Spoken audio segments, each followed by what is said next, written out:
everybody! Welcome to Wednesday. It's me, Miss Lauren. Today, we're going to talk about the best ways to help our planet Earth. We'll visit Professor Squirrel and Nutley, watch a cartoon, meet a very important person to learn about their job, and of course, we'll get our bodies moving. This week, we've been talking about responsibility, and we've learned that when you're responsible, you're in charge of something, and you take care of it. Let's talk about all of the ways you, yes, you, are responsible at home. Some of you set the table for dinner, or hang up your coat, or wake up on time. I'm sure you all have lots of ways you take responsibility at home. Am I right? Yes! There are many different ways kids like you can help take care of your community beyond your home as well. Up next, I have that cartoon I promised you. It's about Mr. Little and his students. They're going on a field trip to meet someone with a very responsible and important job. Let's watch to find out who it is. Field trip! Field trip! Field trip!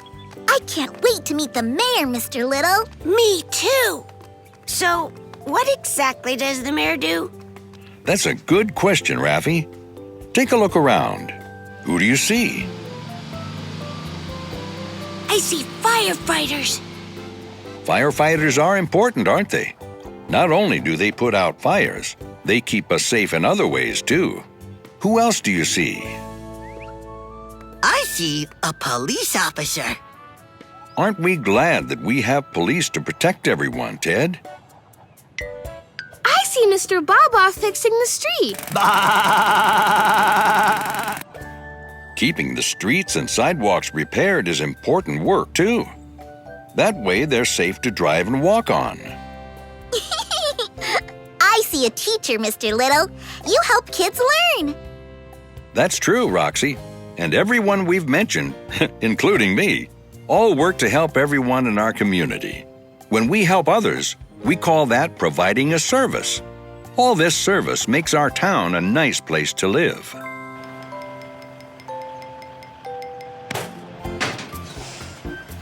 Hello, Mr. Grande. Hello, Mr. Barkley.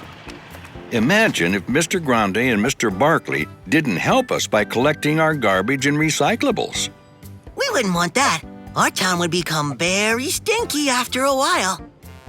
So, to answer your question, Raffy, a mayor is the leader of a town or city who works with other community leaders to make sure that everyone who lives there gets the services they need. That's a lot to do. Mayors also work with other town or city leaders to make sure that we have parks and places to play, and that we have electricity and clean water in our homes. Wow, being a mayor is a big job. Very. So, are you ready to meet her? Students, this is Mayor Edwards. Hello, Mayor Edwards. Hello, boys and girls.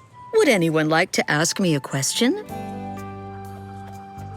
Go ahead, Lacey.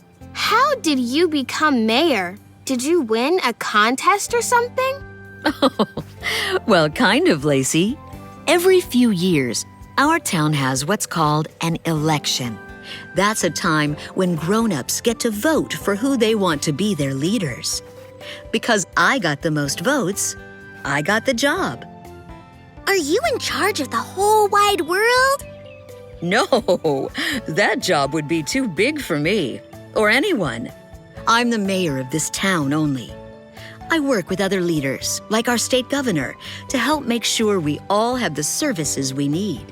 The state governor? Just like I serve and help make decisions and rules for the people of this town, our governor does the same for everyone who lives in our state. Every state, all 50 of them, has one governor. And just like mayors, governors are chosen by votes. In most states, that happens every 4 years. The governor's job sounds like a lot of work, too. It is. Governors work with other state leaders to make their states a good place to live, with good schools for children and good jobs for grown-ups. They make sure that the highways, bridges, and tunnels all over the state are safe. They also decide how the state should spend its money. Now that you know what mayors and governors do, Who wants to be one when they grow up? Oh, me! Seems like Mayor Edwards is doing a great job taking care of her town. She's responsible for working with others and making sure that everyone has what they need to live safely. Of course, that was a cartoon town, and Mayor Edwards was a cartoon beaver in a town full of animals that wear pants. Since she wasn't a real mayor, why don't we go find out what a real mayor does? Hi everyone, it's me, Jonas, and today I'm interviewing Mayor John Pike. Thanks for meeting with me to answer some questions kids have about what it's like to be a mayor. Well, Jonas, I'm very glad to be with you today to talk with the kids about what it is like to be a mayor. My first question is, what town are you mayor of? I'm actually the mayor of St. George, Utah. So the city of St. George, Utah, it's in the southwest corner of the state of Utah. We all want to know, what does a mayor do? You know, a mayor does a lot of things, Jonas. A mayor is involved a lot in planning and in setting the direction of the city. What's your favorite part about being a mayor? My favorite part of being a mayor, Jonas, is getting to go to the events that we have in our community and meeting with people, listening to their concerns, and celebrating the fun things that are going on and the good things that are going on in our city. Did you want to be a mayor when you were a kid? Jonas, when I was growing up, I never really dreamed of being a mayor. It's something that I did enjoy, though, being a part of things. So when I was in first grade, I was on the student council. And when I was in sixth grade, I was the vice president of our student body. And so I kind of was, in a way, when I think about it, I was preparing for this even when I was your age, when I was little. At home, you still have to do the dishes? That's funny. You know, I do still have to do the dishes when I go home. I take turns with my wife and with my daughter, and sometimes my children that come to visit. We all take turns, and that's kind of how it's been. I don't probably do quite my share because I miss a lot of dinners, but I do come and help. I had no idea about all the different things mayors do. And I learned a lot, and I know the kids at home did too. Thanks again for letting me interview you today, Mayor John Pike. Well, thank you, Jonas. It's my pleasure to have been with you and with all of you kids today. It's a great opportunity to talk about these important things. And again, I love being a mayor, and I hope maybe some of you will consider being a mayor or a city council member or a senator or a president or a governor or something someday. So thanks for the opportunity to be with you. Bye-bye. Bye. Wow, a real mayor has so many responsibilities. Did you enjoy listening to Armand ask Mayor John questions about their job? Yes! I'm glad. It's important to know who's taking care of the places where we live and keeping them safe and enjoyable for all of us.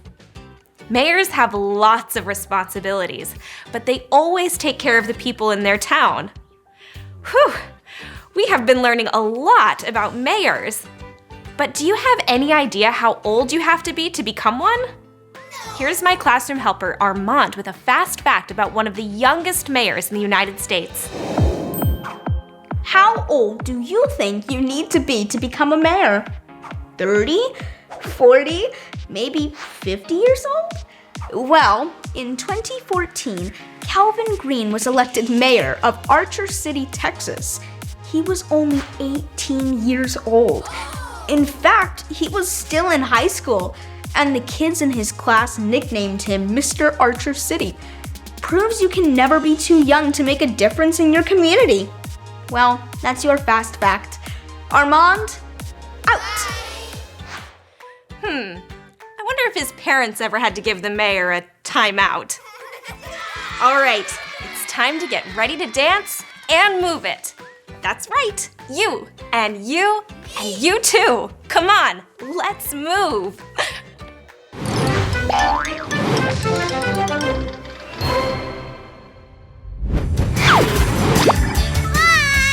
Come on! Stand up! It's time to move it! Let's Geo go and join the time travel dance party! Ready to dance? Let's travel back in time! to dance something old school? Let's bring it back with some 90s hip-hop. Ready? Hit it!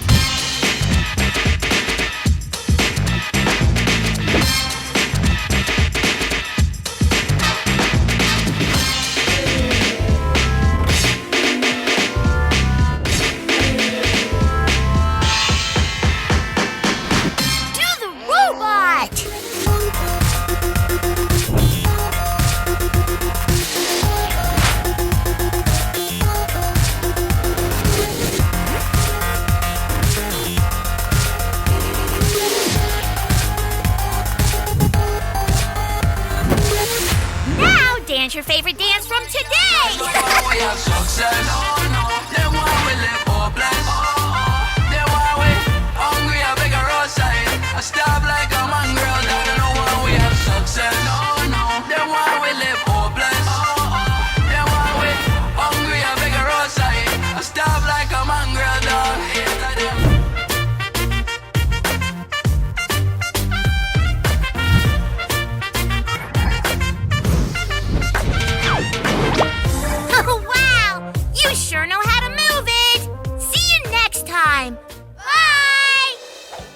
Sometimes we make a difference without even realizing it. Making a difference can be a small thing, like returning something that someone has lost, or pointing out to a friend that their shoelace is untied. Now, let's think way back, all the way back to Monday. Do you remember what Professor Squirrel and Nutley taught us? Yes, they taught us about ways we can act responsibly and care for the planet. You could take shorter showers to save water, and you can recycle things like plastic, paper, and more. Let's check in with Professor Squirrel and Nutley again. They're gonna show us other ways we can be responsible for our planet.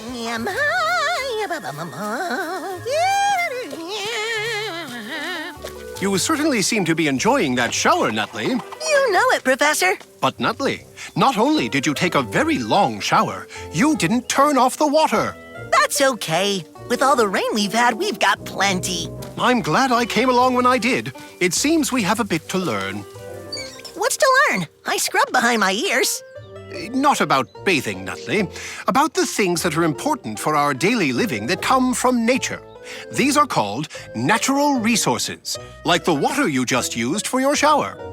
And we need that to keep me smelling fresh and clean, right? Well, yes, but more importantly, all living things need clean water to survive. Can you think of another natural resource we all need in order to live? Well, there's... Yeah... Let me help you. Clean air is another natural resource we all need to survive. Oh, so are those the only ones? Just air and water? Oh, hardly. Let's look at some others. That's a great-looking forest. Yes, it is. And trees are another valuable natural resource. For nuts, right? Well, yes, but that's not all. Trees also put the oxygen into the air that we all need to breathe. And we use wood from trees to build houses. Trees are awesome, huh? Yes, they are. And so is the soil they grow in, which is also another natural resource. Hang on a minute. Plain old dirt is a natural resource. Oh, it certainly is, Nutley. We use soil to farm, and on those farms, we grow food. The earth sure gives us a lot of stuff. Yes, our survival depends on these natural resources, and we should use them carefully so that we don't run out. That wouldn't be good. Right you are, Nutley. We must conserve our natural resources. My thoughts exactly, Professor. So, what exactly does conserve mean? Conserve means to protect something and not waste it. And there are lots of ways we can do just that, so that there are plenty of natural resources for everyone. Like recycling, which reduces the amount of natural resources we use and the amount of trash we put into landfills. Recycling. Check. What else? Keeping our air and water clean. Makes perfect sense. The animals and plants that live in the wild are another important natural resource. That's why we have national parks where they are protected. I think I'd like to visit one of those national parks. Oh, they're very special places. But remember, when you go, the only thing you should leave are footprints. Oh, I get it. Don't leave any trash. Exactly. We had 2 big questions answered for us today. Who's responsible for the communities we live in, and how can I be responsible for the planet? Isn't it great there are so many people whose job it is to be responsible for the place where we live? Yes! We also met a real mayor and learned about his duties. We also learned about some young people who are making a difference in their communities. And Professor Squirrel and Nutley gave us the inside information about how each of us can be responsible for our planet along with our friends.